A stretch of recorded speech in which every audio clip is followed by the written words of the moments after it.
We are in chapter 45 of the book of Psalms, class in memory of Jared Orchen. And we will start at the beginning of chapter 45. Oh, yeah, okay, thank you. You want to start? For the leader on the Shoshanim by the sons of Korah. For the leader of the Shoshanim by the son of Korah. What is Shoshanim? 45. What is Shoshanim? Roses. That's Shoshanim. Shoshana is a single rose? Shoshana is a single rose. Shoshanim is roses. Then there is a few meanings what the word Shoshanim means, but one of the meanings refers to the roses or compared the scholars of Israel, the Talmudic scholars are compared to roses. And there is a song for them, a song of love, Shir Yedidot, a song of love for the scholars of Israel.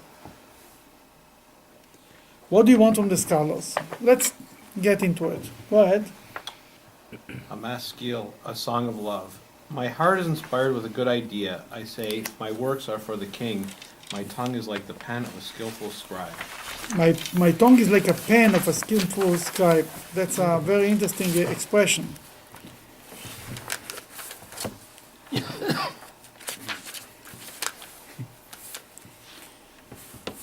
Okay, number 3. You are most beautiful of men. Charm flows from your lips. Therefore God has blessed you forever. You are most beautiful of other men, of anybody who is not, so to speak, a scholar, because charm flows from your lips. The words of Torah flows from your lips, and therefore God has blessed you forever. And then continue with number 4. Gird your sword upon your thigh, O mighty one, it is your glory and splendor. Okay, scholars are considered fighting the war of the Torah. Learning Torah is considered like a war.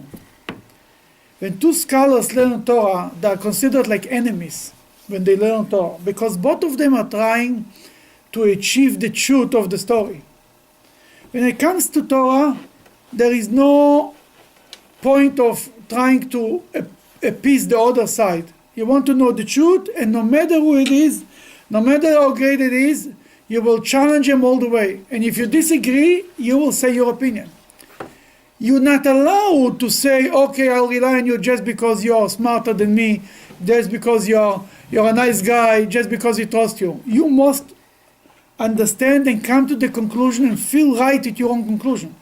Obviously, within the frame of Jewish law. But the Talmidei Chachomim, the scholars, are considered enemies to each other while they learn Torah.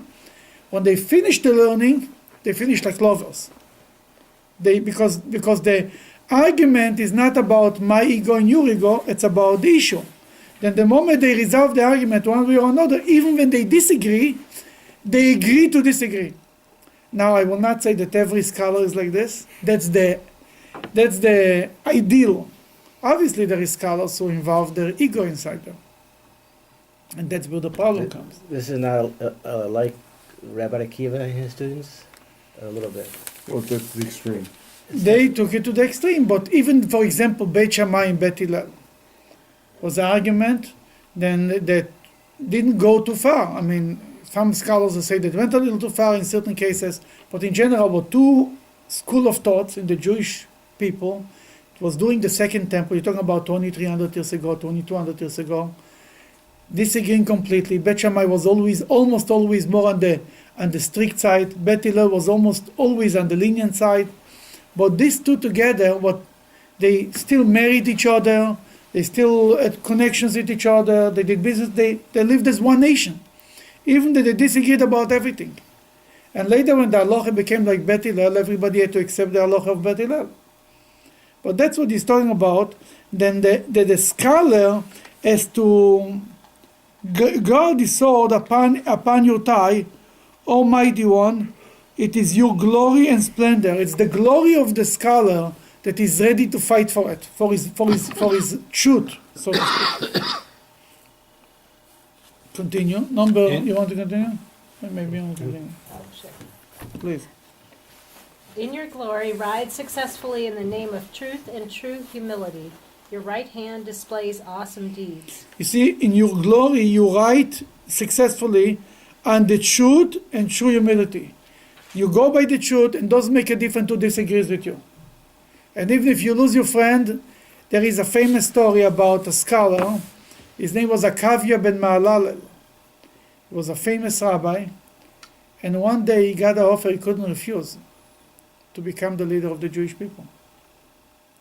But he had to go back on of some of his opinions in a few issues. Rabbis told him, if you agree with us on this and these issues, then we'll appoint you to be the leader, the head of the Beit Din. That he said, I better be a fool all my life than a wicked man 1 hour in the eyes of God. So to speak, I will change my opinion just because you won't appoint me a leader. That's a perfect example of what truth means. And I said the story a few times. There was a rabbi from the Israeli army. His name was Firon, Mordechai Firon, and we had very good relations with the head of the Israeli army. And you know, if you want to do anything in the army, you better be in good relations with the guys who run the show. And once they told them, we are going to make a party on a Friday night or something, a big thing, you just turn your eye to the other side, you never heard about it, and move on. I didn't know what to do. He can make a fight about it and then lose relationships with everybody. He cannot fight, and then he was in New York at that time. He was by the Rebbe for a private audience. He asked the Rebbe what to do. He never asked anybody about it. Nobody knew the story. The Rebbe looked at him and says, the story of Rabbi Eliezer, you know, this man didn't have to tell him the story, but the story of Rabbi Eliezer is there is a famous argument about a certain type of oven, if it can become impure or not. The rabbis, Rabbi Yeshua and a few rabbis, the majority of the rabbis said that it can become impure. Rabbi Eliezer said it cannot become impure. And Rabbi Eliezer was it's a huge famous story how he made miracles to prove that he's right. And they said it goes by the majority. God himself interfered. And Rabbi Yeshua said even God cannot interfere in this argument. God gave the Torah to human beings, and now it's up to us, the way we understand it. Eventually, Rabbi Eliezer was ostracized from the yeshiva. He never came back to the yeshiva. He sat lonely in his city, Lud, and he died in isolation. That's how bad it was. And he was the greatest scholar the Judaism had to offer. But he didn't want to compromise on his truth. The Rebbe told him the story of Rabbi Eliezer, you know. Then the Rebbe told him, and the story of Akavia ben Ma'alalel, that's a story I mentioned before, the rabbi who wanted to be offered a job just to go back on some of his opinion, you know. He said he was shivering. He got cold. He told the Rebbe, what you compare me to? Akavia ben Ma'alalel and the Rabbi Eliezer. I'm a regular rabbi. The Rebbe told him every person has to face God, faces himself, and look inside to his own truth. Basically, the Rebbe gave him but then the Rebbe told him, after this whole scary thing, he told him, sometimes there is big waves in the sea, and then you come a few minutes later, the waves are gone, and you don't even recognize that was ever anything in the sea. Came to Israel, the whole plan fell apart, nothing happened, it was garnished. But the lesson is, if you have something you believe that this is the truth, you go with it. And sometimes you have to pay the price. And that's what scholar sees. It's not, it sounds politically correct to go the other direction, we go the other direction. If this is the truth, if this is the way I understand this passage in the Torah, and I feel that this is the way God said so, that's why the more religious the community, the more arguments there are. Because people feel strongly about what they believe. They feel strongly, they fight. But what about the majority, you say? Don't you have to go, your truth is You have the to minority? accept the majority, but it doesn't mean that if you feel you cannot, it's not your truth, he walked away. As long as he walk away, that's fine. He cannot be, it would be, if you make a lie, it would be, he say, okay, I agree with you guys, and I'll stay in the yeshiva, or I'll become the leader, I'll change my mind. He felt if this is the truth, he gave up on his career just for his truth. This is the truth that he's talking about. Number 6. May your sharp arrows pierce the heart of the king's enemies, so that nations fall at your feet. Sharp arrows, according to this commentary that it talks about scholars and sharp arrows are the students. They are the arrows that you send in the other direction. Your throne is from God forever. Your kingly scepter is a scepter of fairness. You love righteousness and hate wickedness. Therefore, God, your God, has joyfully anointed you with oil over your peers. Because you love righteousness, and that's why you are special. Go ahead. All your clothes are fragrant with myrrh, aloes, and cassia, from ivory palaces which entertain you. Daughters of kings are your favorites. The consort stands on your right in fine gold of Ophir. Hear and see, O It's all that it means to say, number 10, it means to say that the other nations come to you, so to speak. The daughters of nations, the daughters of kings are your favorites, but nobody comes close to you. You're the most special one. Number 11. Hear and see, O daughter, incline your ear, forget your people and your father's house. What does this mean?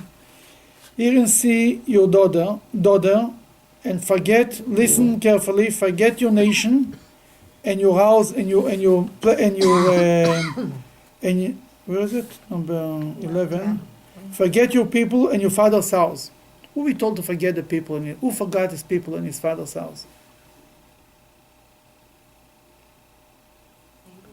Abraham. Beautiful. Lech lecha me'artzecha, from your land, mimoladetecha, from your birthplace, or mibeit avicha, from your house from your father's house. It means to say it's a message to all the Jewish people, to the Jewish nation.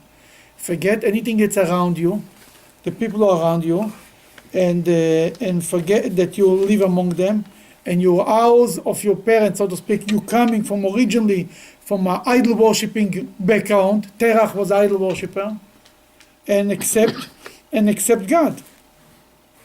And then number 12.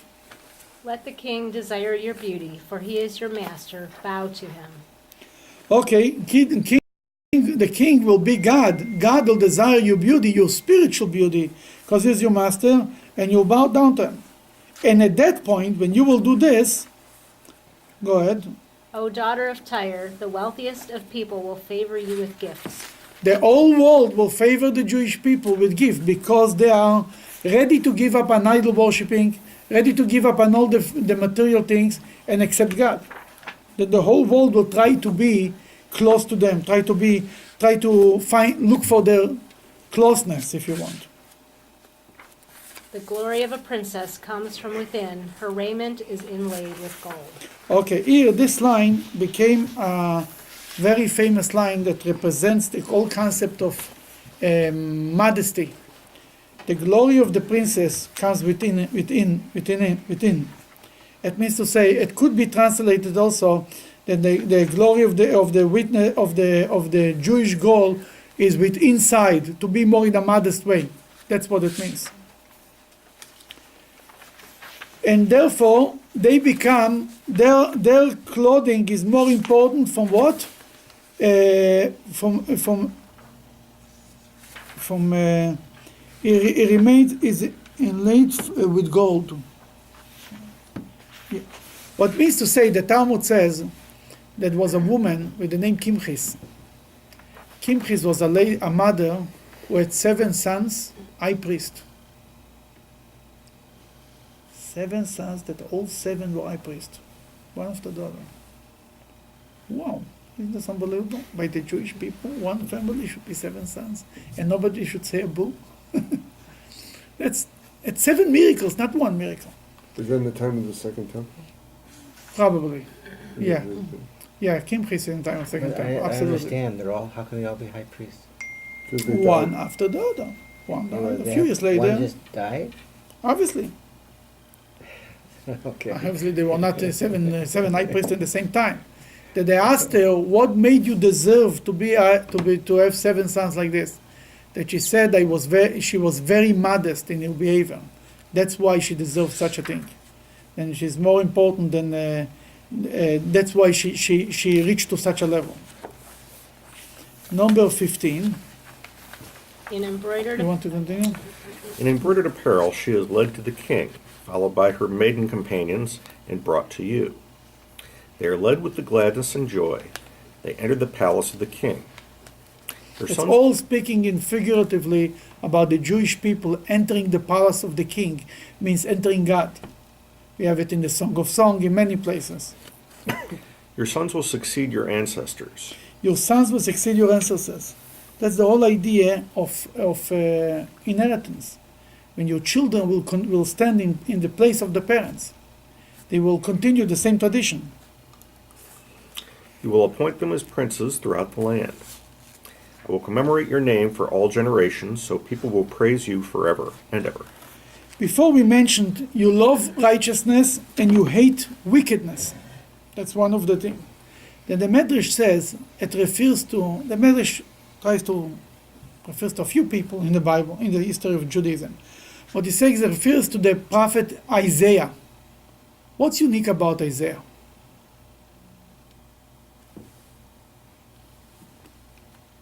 Isaiah was known to always justify, to find good things about the Jewish people, to defend the Jewish people.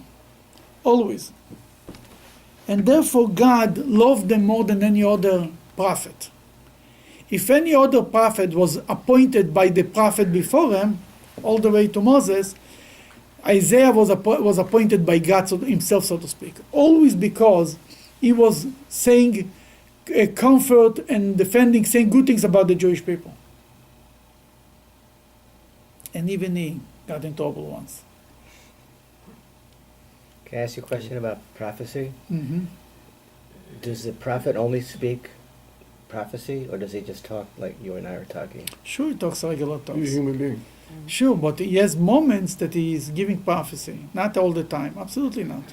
When he's not giving a prophecy, it's like just me and you. You can argue with him. When he's prophesizing, then it's something he cannot argue. But you were able to see in him if he's speaking regular words or he's giving prophecy, he was in a trance. It was not a normal behavior. It was not just a guy who stands out, gives a speech.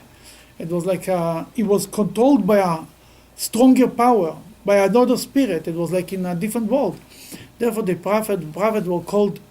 You know what the prophets were called in Judaism? Navi? No. Huchim. Navi? No. Mouthpieces or something like that. Meshuggah. Oh no. Because they lost control over the body. They looked like they're off. And that's how they gave the prophecy. It wasn't like only Moses was like a regular human being. He was in complete control in giving prophecy. The rest of the prophets, when God was prophesying them, maybe when they were speaking, they were already back to in control. But when they received the prophecy from God, they were not in control. Maybe sleeping or laying, or they were not in control over themselves. That's for sure. Did they give the prophecy orally before they wrote it down? Yeah, obviously. Yeah, I mean usually. Well, you cannot say it every time, but usually yes. But I think it was Isaiah that said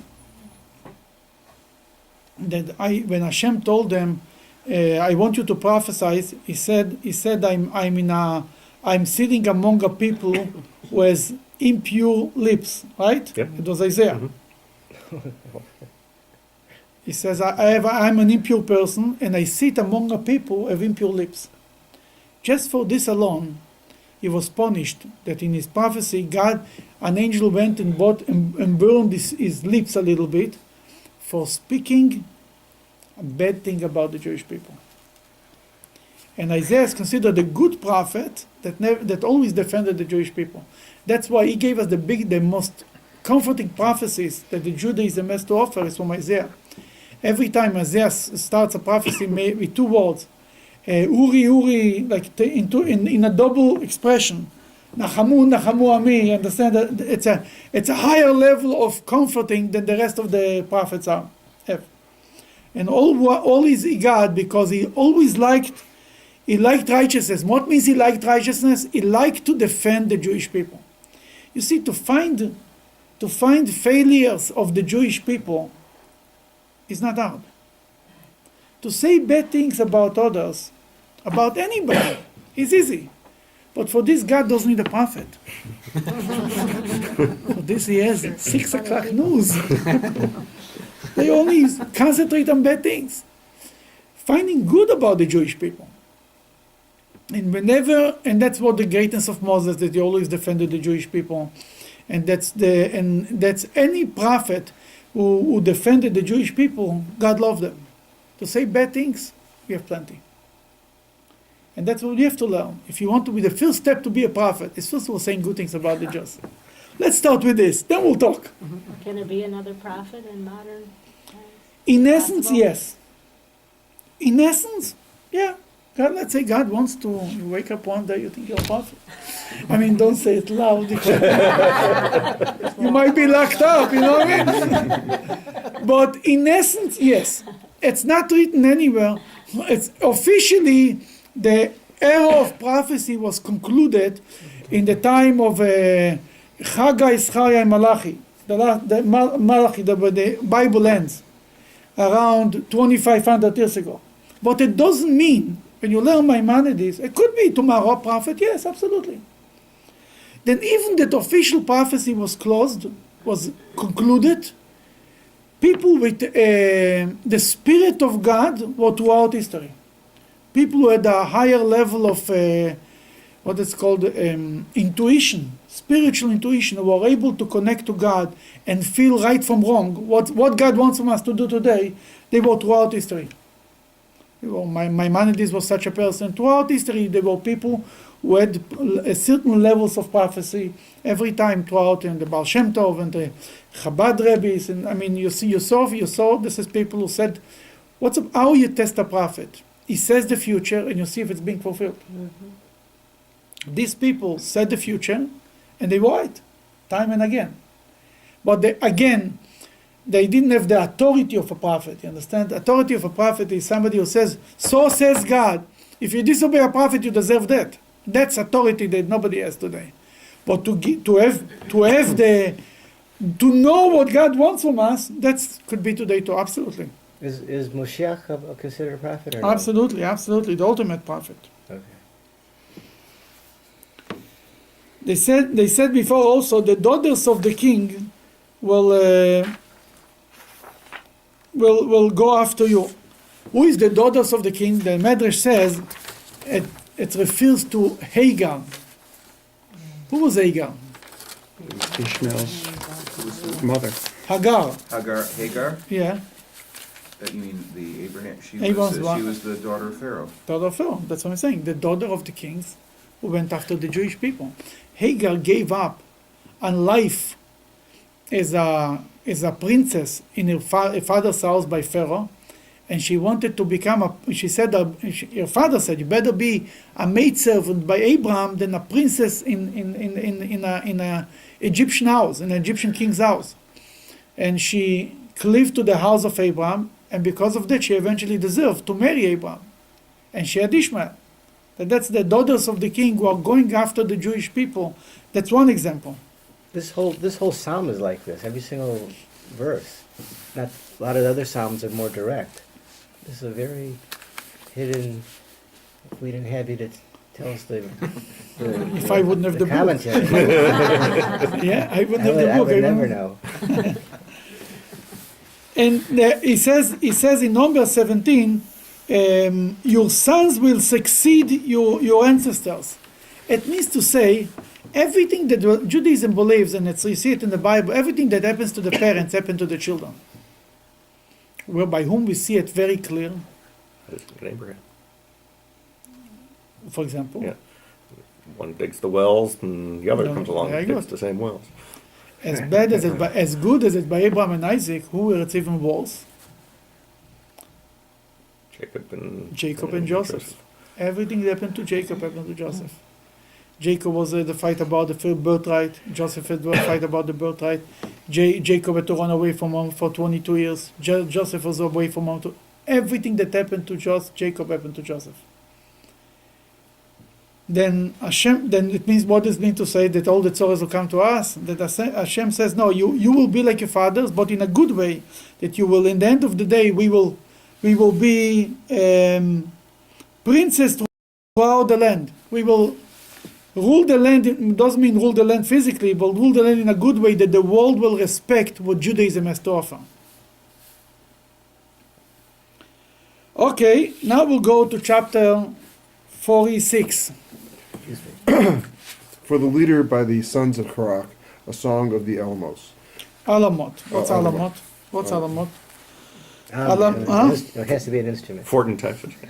There's a fort in Texas. There's a place called Alamot? The Alamo. it's the Alamo. Alamot? That's when you put ice cream on pie. It could be an instrument. Alamo. The sons of Korach. The sons of Korach. What happened to the sons of Korach? They were saved. They were swallowed in the earth, No, right, they were together saved. with the father. Somehow, Oh, there's something. they were right there on the edge of that. disappearing, Yeah. and then they survived. They saw two worlds, so to speak. They saw this world, they saw life and afterlife, so to speak. They saw heaven and hell. They saw everything. And because they did tshuva, they survived. Then they are telling us, they are telling the Jews, that we should believe in miracles. It's possible. We went through this. If somebody offers you comfort, say, oh, don't worry. If he didn't go through the same thing, you say, oh yeah, what do you understand? But he went through the same thing, and he tells you, I was there, and I'm telling you, we can survive this. That's a whole different story. The sons of Korach survived the swallowing of the earth. Whatever exactly happened to them, it's not clear. They were swallowed and they came out. They were not swallowed. They almost swallowed. Whatever it was, they were about to be swallowed, that's for sure. And a miracle took place and they survived. That they tell the Jewish people, they kind of comforting the Jewish people and telling them that we can believe in miracles, we can believe in the resurrection of the dead, because we went through everything and we saw that it's working. That God can make these miracles. Hashem is our refuge and strength, a help in trouble, very accessible.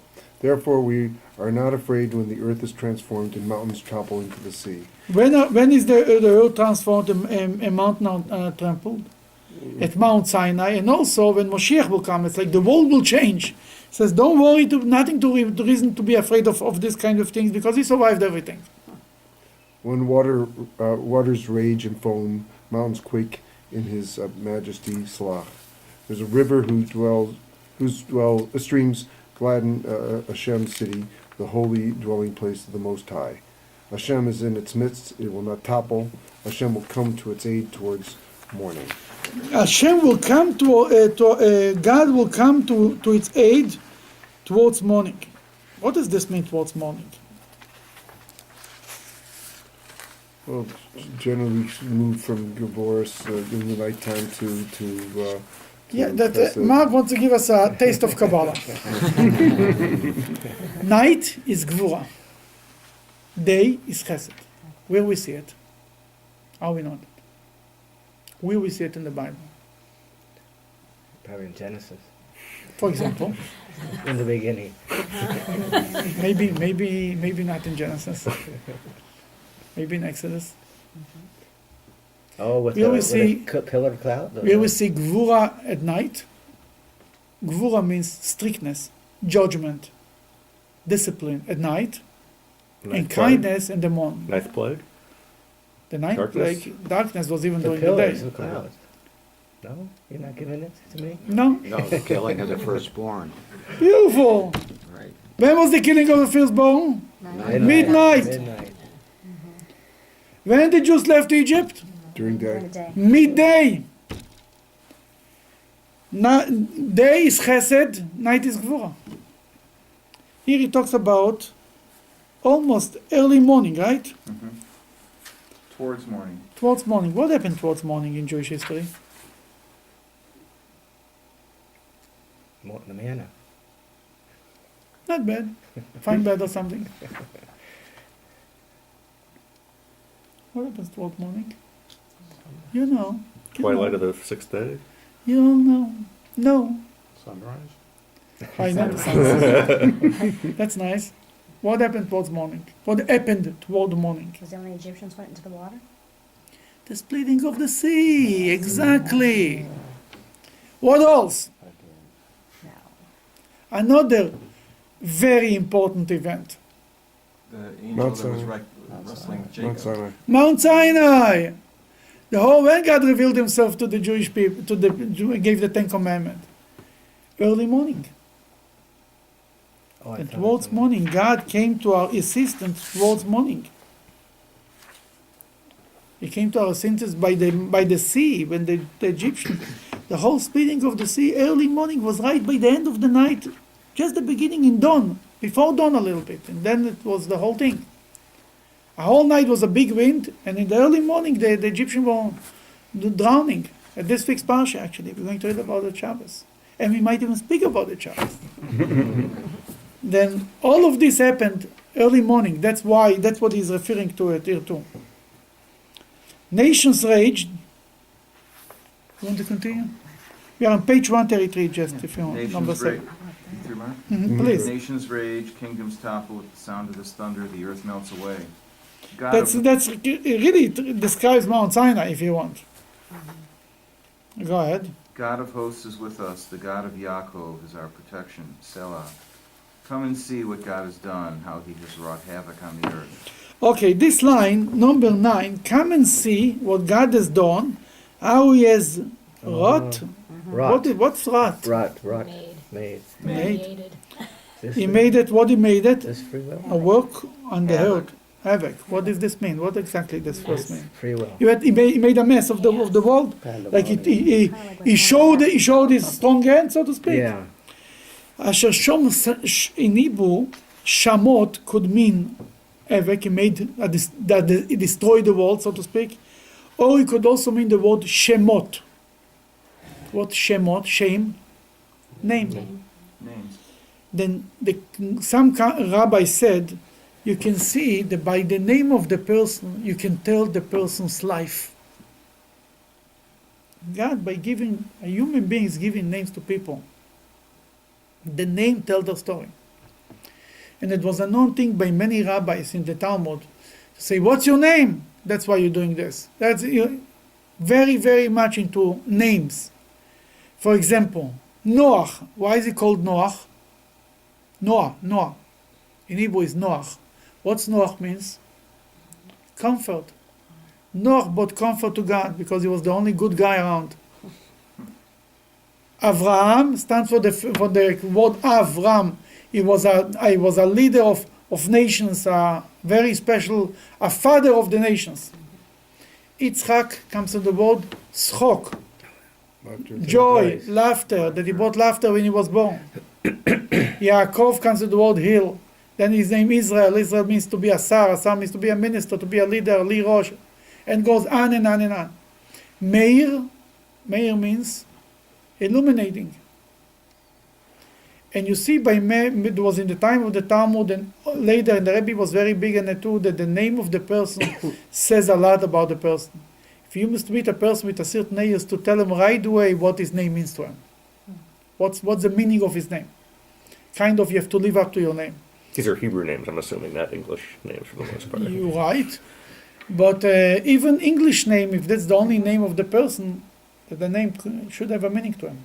Well, it's a Should say problem now in something. Chabad because most of the people are named after a series just of a few names. So the name Levi could mean for everyone the same, even if it's the same message. Doesn't mean within this name could be a little bit here and a little bit there. It's not a contradiction because there is, the most common name in New York City in 2014 was, or the second common name for boys. Give a guess. Moshe. Moshe. Moshe. It started with you. Moshe.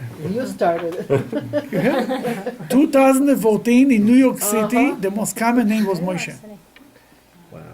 Wow, that's something. And what I mean to say is, that means that not because everybody is named Moshe, therefore they cannot have everybody as a message to his Moshe, and he has to live up to what Moses was. Moshe Solon. Remember, I heard your They were speech. drawn out from the water. They were drawn out from the water, you're right. what's the water?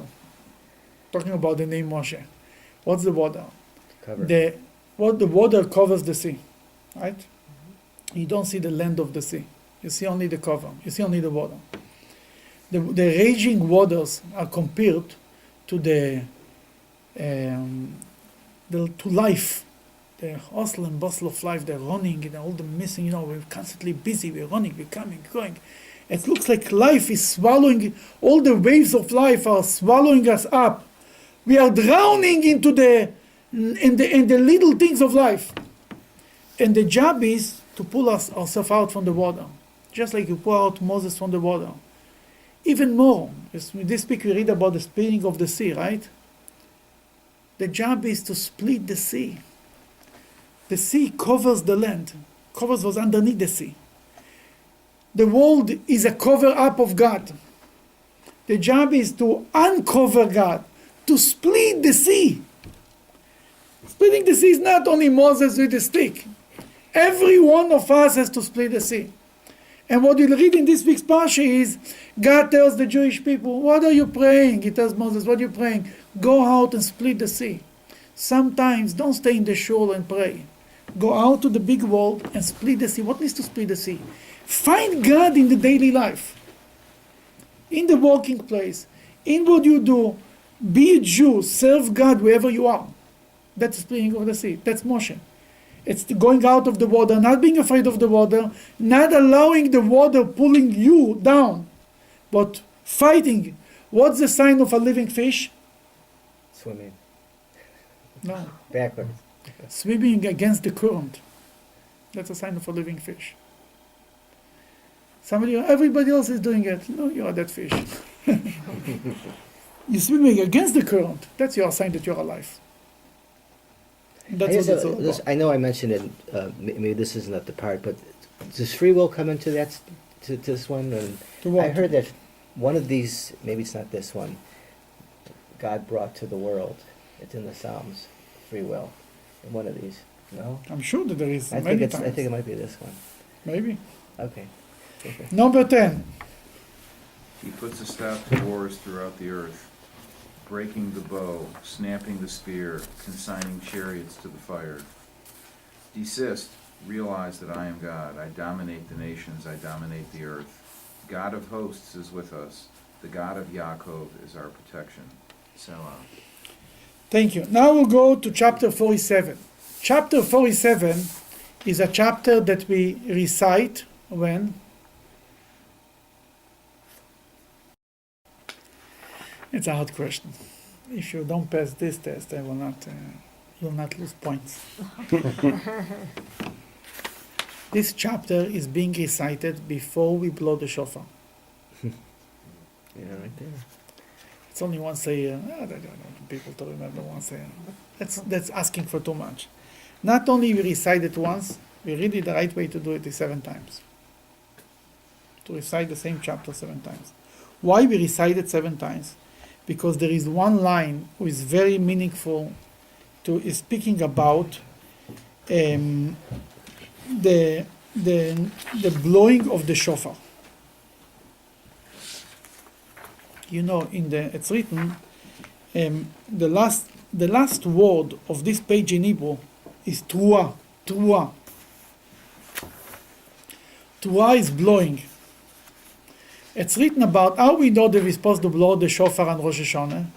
It's written in the Bible, Yom Truah Yeh Lachem. Should be a day of blowing. It's not even written shofar, by the way. It's written blowing. From here we compare it to another place, it's written blowing for this, and written shofar, then we know it's shofar. Then it's written here, God is being ascended amidst the truah, the blowing, and then it says, God rises with the blast of the shofar. Then the Talmud says about this line, that when the Jewish, in the beginning, when it's Rosh Hashanah, God is, so to speak, sitting down on the throne of judgment. He's coming to judge the people. That's Rosh Hashanah, it's a day of judgment.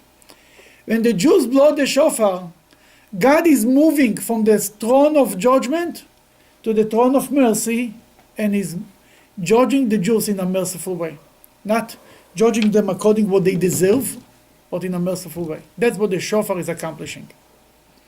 That's why we recite this prayer, this chapter, before we blow the shofar. Let's read it from inside. Want to read? For the leader, by the sons of Korah, of song. All your nations, clap your hands, acclaim God with shouts of joy. For God Most High is awesome, a great king over all the earth. He puts people under our dominion, and nation under our feet. Yad beramim tachtenu. He puts people under our dominion. we control the world. But the word that the Psalms is using, Yad Be'er, is an interesting, it means to control. But the bear comes from the word speaking. We control the world not by the gun, not by force, but with words. When Moshiach will come, he will speak and the world will listen. That means to say that we control the world by offering something meaningful that everybody wants to hear and wants to follow. Not by force, not because they are stronger. That's what he says. And we control, that's what he says. He puts peoples under our dominion and nations under our feet, but not in a way of power, but in a way that we are offering something to say that it's meaningful to them.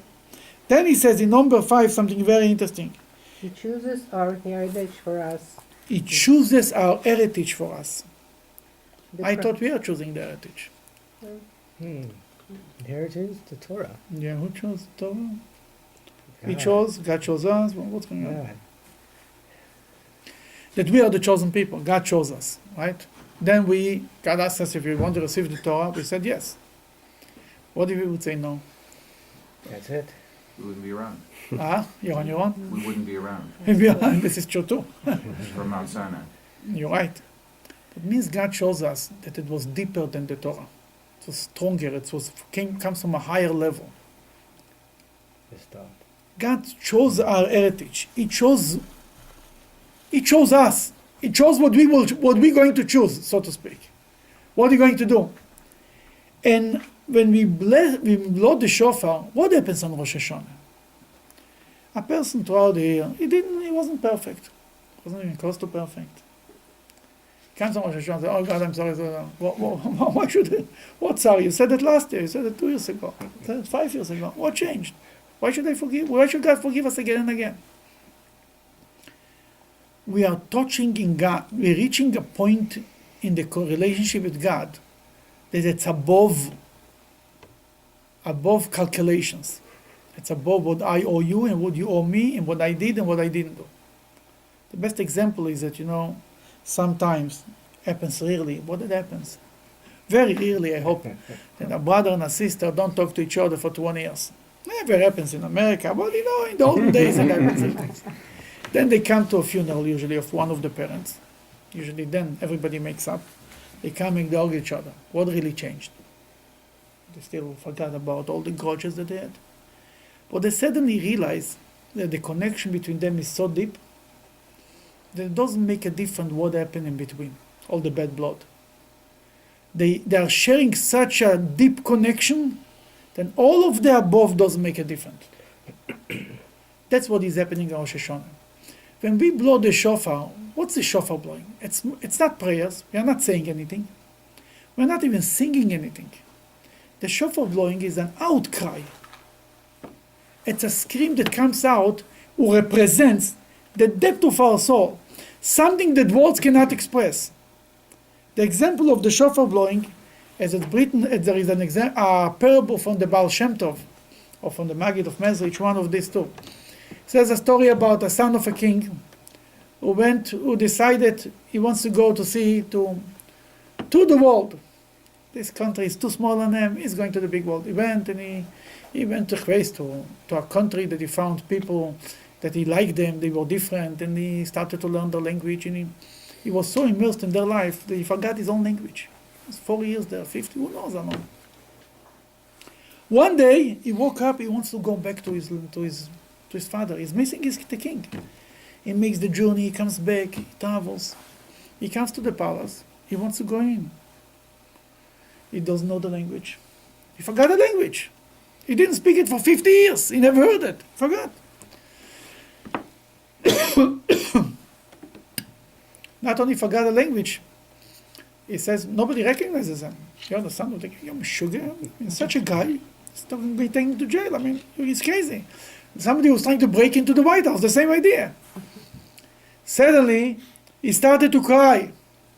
He cried so loud that his father recognized his voice. And he came out, opened the gate for him. That's what the shofar blowing is all about. You come back home, we are lost the whole year. We went to other places, we thought we'll find big things and other places. And we come back, Rosh Hashanah, and we forgot everything. You don't even know how to read. But then comes the shofar, the sound of the shofar, the inner outcry that a Jew has to God, and this awakens the deepest feelings of the king and makes the connection. Then that's what it's all about. Then when we blow, and that's what it awaken is the moment that God chose us. A choice is above logic. Why we choose a certain thing? It doesn't really make sense. Why you ask a person, every person, why you married this person? Any explanation that you give is a little weak. Or this because he's beautiful, because she's beautiful. Or you had another date that was also beautiful. There is not a specific, you cannot describe it. You fell in love. What means fell in love? It's something above logic. That's how God, when he chose the Jewish people. It's something above logic. Because there is other nations. Maybe they're nicer, they're less nudnikes, they're nudging less, they are less complaining. Could be. And maybe more obedience ones. You can give explanation. There is many explanations why. But ultimately, that's it. God chose the Jewish people. What means choice, by the way? Here's what to make sure. It has to be Chosen people means a responsibility. We are the oldest son, so to speak. Firstborn son Israel. Firstborn son is expected to behave better. Chosen doesn't mean that I'm better than anybody else. Chosen means that I have a responsibility more than anybody else. You know, in the world of chauvinism and all of this and racism that people are so sensitive, we have to make it very clear. Chosen people means that we have a responsibility to be the campus, the moral campus of the world. That is our responsibility. And that's what we're supposed to do.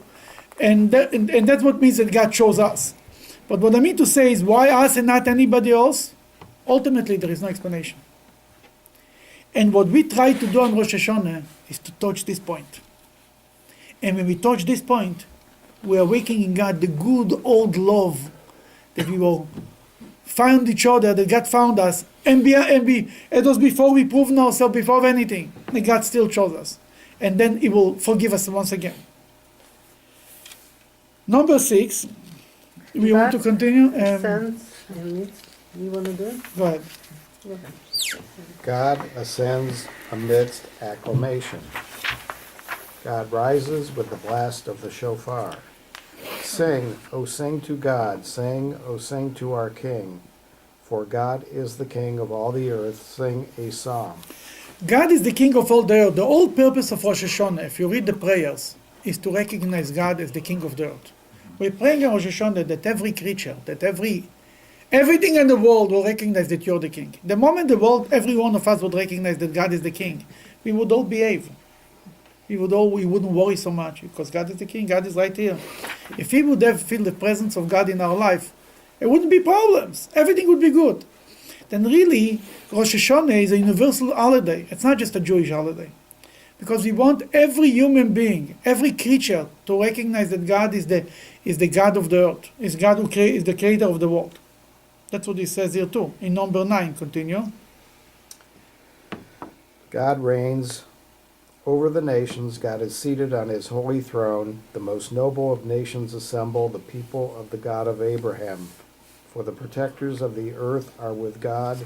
He is exceedingly exalted. Was this written by the sons of Korach specifically for Rosh Hashanah? Or did they have it in mind, or just sort of works? Could be they have it in mind. If it's speaking about the shofar, they probably have it in mind. Yes. That's considered a very special prayer that everybody, I mean, to speak about Rosh Hashanah. Absolutely. And then the other thing is we seem to have a grouping of sons of Korach psalms all the way in the middle, sort of all this stuff. Mhm. Is there? I think it's 12 chapters, I think, if I remember correct, of the Sons of Yeah. Korah. So they just all, it's like a collection, their collection. Yeah, their collection, what that King David put in the book of Psalms. Why he put it here and not there, I don't know. I mean, Did King why David before? write these? No. King David put together the whole book. Many of these chapters he wrote himself. Some of them he took from people before him. And what is the purpose of them?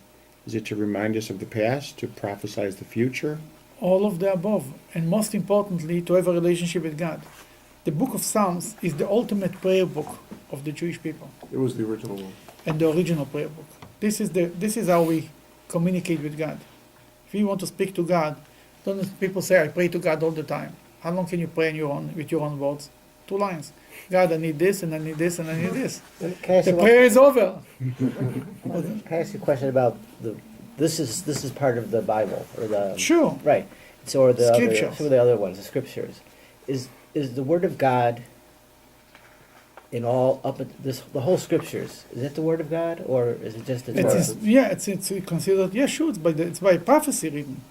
By So inspired by prophecy. Psalms It's the words of God, but not like the 5 books of Moses. No. No, absolutely not. But it's a different level. 5 books of Moses gives you the laws of the Torah. It's divinely All the inspired. 600, all the 613 mitzvahs are only in the 5 books of Moses. We don't learn a mitzvah from the book of Psalms, but it's a prayer. That's what God tells us, and how we connect to God. Yes, absolutely. In this psalm, in line 10, he refers to the God of Abraham. Previously, it was the God of Yaakov. I haven't heard yet about the God of Yitzhak. I don't know that I'll see that. But is there a significance as to which of our forefathers is cited here in terms of any connotation? Yeah, I mean, obviously, yeah. Abraham Jacob. Is it Chesed or Tiferes? Or Yes, Yes, yes, yes. exactly. First of all, on a more simple level, God of Abraham Shield. is the God of all nations, so to speak. Abraham is a father of the Arabs too, the father of Ishmael, and he's ultimately a father of Esau, who is considered the rest of the world, if you want. Then the father of when you say God of Jacob is more the God of the Jewish people, because Jacob is the father of only the Jewish people. Then when you say Am Elokei Avraham, means the God of Abraham. Abraham is the belief, the faith, the monotheistic faith that it's shared with the rest of the world, everybody. That's why in some places we purposely say we mention Jacob, God of Jacob, because we want to relate how he's God of the Jewish people, to make it a closer relationship. But when you say about Abraham, it represents everybody, yes. So for Rosh Hashanah, that would be more appropriate. Yeah, because Rosh Hashanah is a universal, as I said, it's a universal holiday. It's not so. Yom Kippur is more about the Jewish people. Yom Kippur was about the high priest. The service in the temple was more uniquely to the Jews. I cannot also say that's only Jews, but it's more unique, directed to Jewish people. But Rosh Hashanah, what's Rosh Hashanah? Rosh Hashanah is the day we accept God as the King of the world. And Rosh Hashanah is like, God gets a little tired. Why do you need the world for another year? What do I need it for? Who needs it? And we need to convince them to become our king for another year. Then from Rosh Hashanah night, on the beginning of Rosh Hashanah until the blowing of the shofar, it's like 12 hours, it's like twilight. The world is running on automatic, you know what I mean? It's like, God is not so involved, if you want. And then when the Jewish people blow the shofar, and we crown God as a coronation. Rosh Hashanah is an inauguration party.